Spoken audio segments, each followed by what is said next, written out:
Now, for anyone who's serious about drawing the head, there are certain things about the skull you should know, at least know certain proportions, because the proportions of the head, for the most part, are, dependent on the structure of the skull, all right? And which is pretty much the same with drawing any part of the human body, okay? Because the bones are fixed, so because of that, certain measurements are fixed as well. So you can get an idea of how to gauge how the different parts of the body relate to each other and where to find things, and also have an idea of the important landmarks and how to look and identify surface forms. All right, so the skull is really, really, really useful and good to be familiar with and have some basic understanding of. All right, so let's see, I'm going to draw a side view and a front view. All right, let's say we begin with a circle like that. See, I'm sketching it really lightly, so you may not be able to see what I'm doing, but I'm just sketching out a circle here. And as I go through, I'm going to, have you know some of the proportions as well. So I'm pretty much just drawing a circle. I put a center line, always use a center line, to get things a little symmetrical. So I'm bisecting this circle vertically and horizontally, right? Now, this line is going to pretty much represent the brow line, or where the brow ridge is. That little ridge-like feature right above the orbital, okay?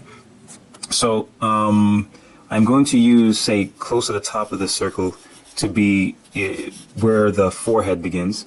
And the same measurement down is going to be where the base of the nose would be, which is pretty much right below the nasal opening, okay? And the same measurement down is going to be the chin. All right. Now, of course, this isn't necessarily the exact measurement of a skull, but it pretty much, there are relationships that pretty much are, dead on for most people, and it gives you a general sense of how the skull is. Okay, so you can pretty much use this to draw a skull, from imagination, as I'm doing right now. Now, so what's next? Now, this entire distance is going to be like, I'm thinking of the head as well, and the eyes are halfway between the top of the head and the chin. So I'm going to make a little horizontal line here, right? Now, right where this is the line for the eyes, so I can pretty much sketch in the orbital. So I'm assuming that the orbital is going to be, see, I'm making that line be pretty much dividing the orbital in half. And the orbital is really like a box like this with a little tilt like that. So it's off center. So one on the left and one on the right, and I'm trying to make them be symmetrical. All right. So we can already see, how things are kind of mapping out. Now, right above the orbital, and see, I'm making it look like a box, but it's really rounded. But I'm just doing this just for, for sketching sake. It makes it a little easier to capture stuff. So now this is the line where the nose ends. So I know that the nasal opening is right there. Right. So I can even use a little triangle just to hold that space in, and then later on kind of fix things. Now, an interesting thing that I've noticed that helps me to sketch the skull pretty easily is that the middle of the orbitals lines up with where it's called the maxilla, or the upper jaw, okay? And you'll see I'm going to sketch that in.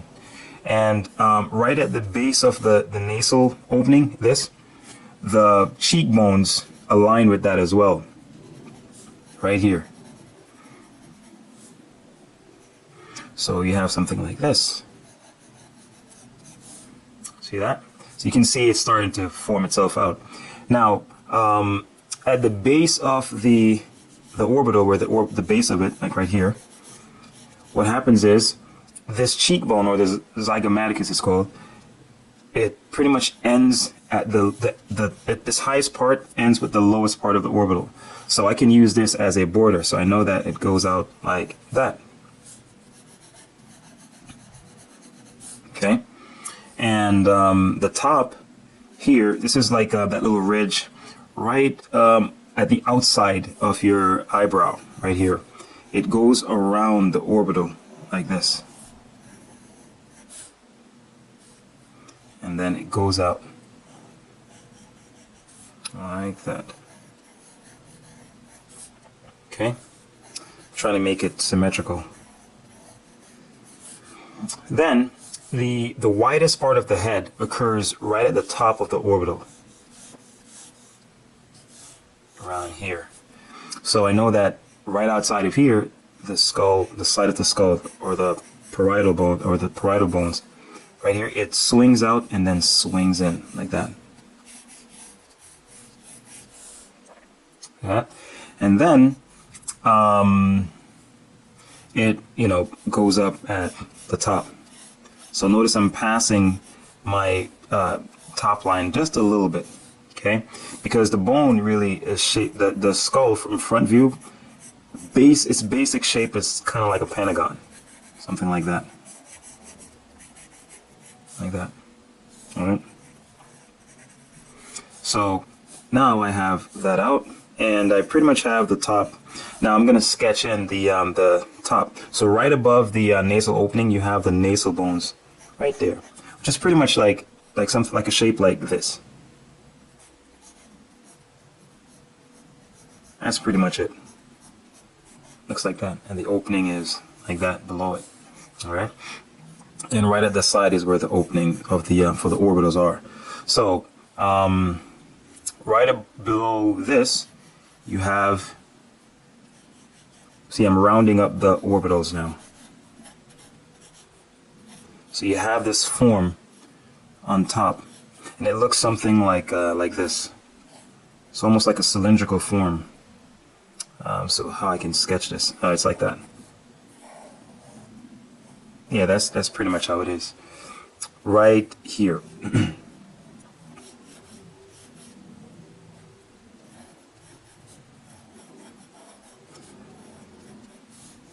All right, and I'm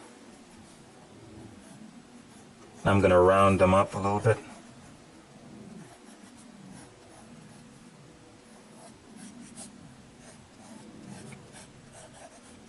Just rounding up the openings. Shade those in. Now we're at the bottom. So what I've always used to remember drawing it is that, see, with this little bone here, where the zygomaticus meets the cheekbone meets the brow ridge or the eyebrow bone, you can continue that line all the way around. It flows right into the outer or the lower jawbone, just like that. And then the outside line lines up with the outside, and the inside line lines up with the inside of the lower jawbone, just like that. Now, I would say the line between the lips, you can just use, I usually use just a halfway mark, just like that, or slightly above a halfway mark. And then above, I can just sketch in where I think the teeth are. All right, pretty much like that. And there you have, have a basic idea. And then right where the, right below the lower row of teeth, that's where I usually put the, that little corner of the jaw.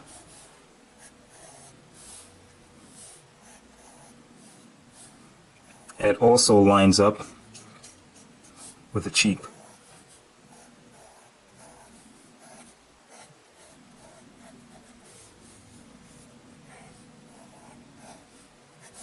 See, so it's not perfect, but it definitely, I think it's pretty close to the way the structure of the skull actually is. And then I'll go over this in ink. But this just gives you a basic idea. And then you can just, put these little forms in to represent the teeth.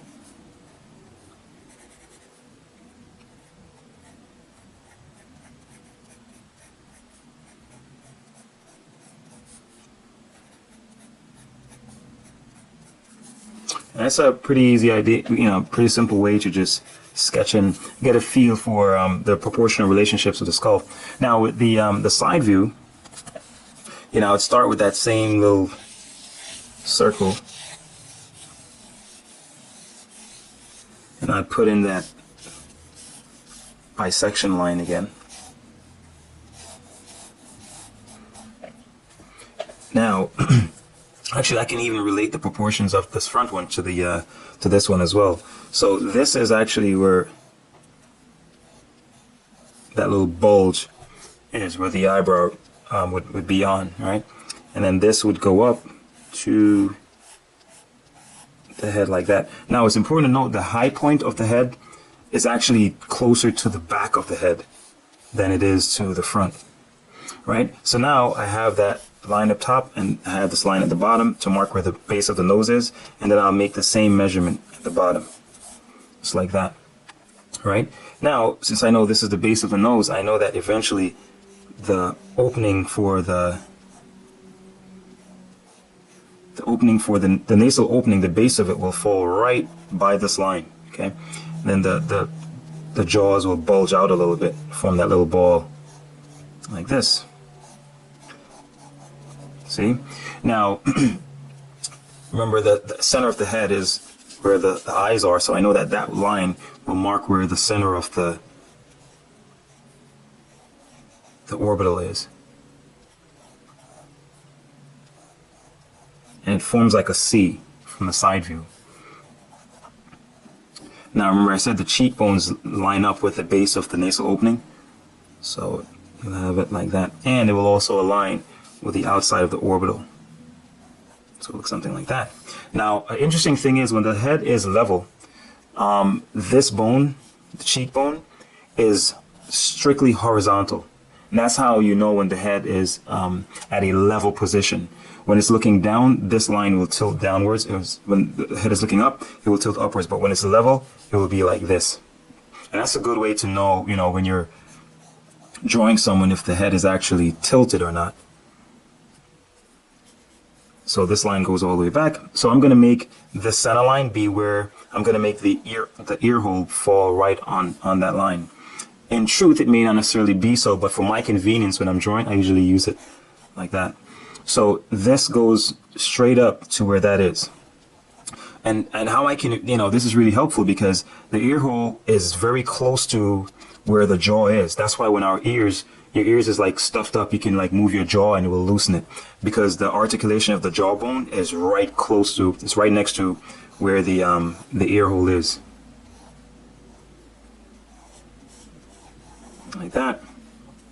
And then, as I said, this swings in line, just like here, it swings in line with where the jaw is. Then you can have a little opening like that right there. And this bone right here is called the mastoid process. Right, this little bulge, you can feel it right below either ear, and this is where that muscle that turns your head is connected to, the one that goes all the way down here. And then the rest is just putting in the teeth. And that's pretty much. So I'm just going to go over this now and then render it in ink so you see how I do it.